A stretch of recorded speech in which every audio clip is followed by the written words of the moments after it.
Mr. President, yesterday's events are a stark reminder that the regime is hell-bent on continuing its attacks to intimidate Syrian civilians, as well as destroy Syrian opposition and the prospects for a political solution.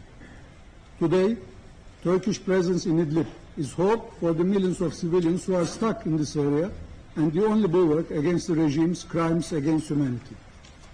Turkish presence in Idlib is the only reason why millions of Syrians can still remain in their homeland without fear. It needs to be clear to everyone that our soldiers sacrificed their own lives to save the lives of civilians in Idlib. Turkish presence in Idlib is also the sole guarantee for the continuation of humanitarian assistance.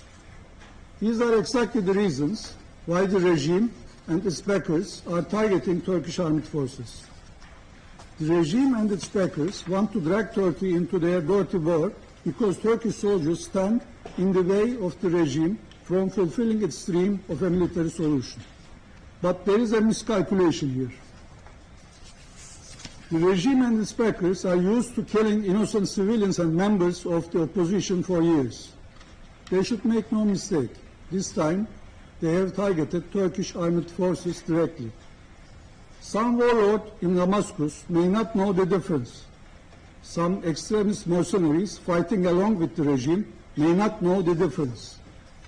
If they want to learn the hard way, they will. Turkey does not want war, but Turkey will not hesitate to use force if and when its security is threatened. Any provocation and harassment will be retaliated by all means.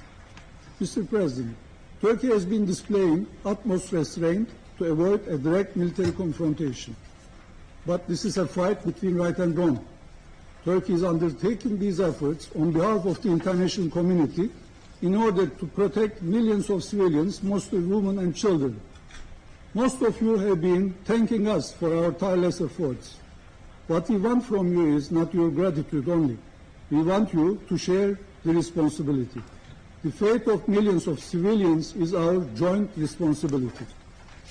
It is time for this Council to say enough is enough.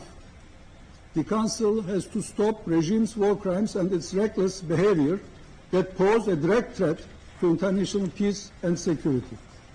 The international community should not remain indifferent to the developments unfolding in Idlib. Otherwise, there will be repercussions on a much wider scale across Europe, in the region and beyond.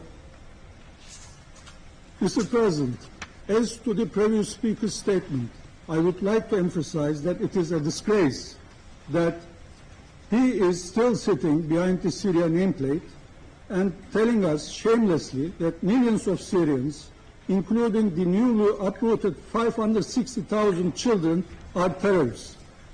He is not a legitimate representative of the Syrian people, and it is not worth of my reply. Thank you. I would like to thank the representative of Turkey for his statement. There are no more names inscribed on the list of speakers. Nonetheless, before adjourning the meeting, which is the last meeting of the Council for the month of February, I would like to thank all of the members of the Council for their cooperation in an extremely busy month, but it's been extremely productive on a number of issues.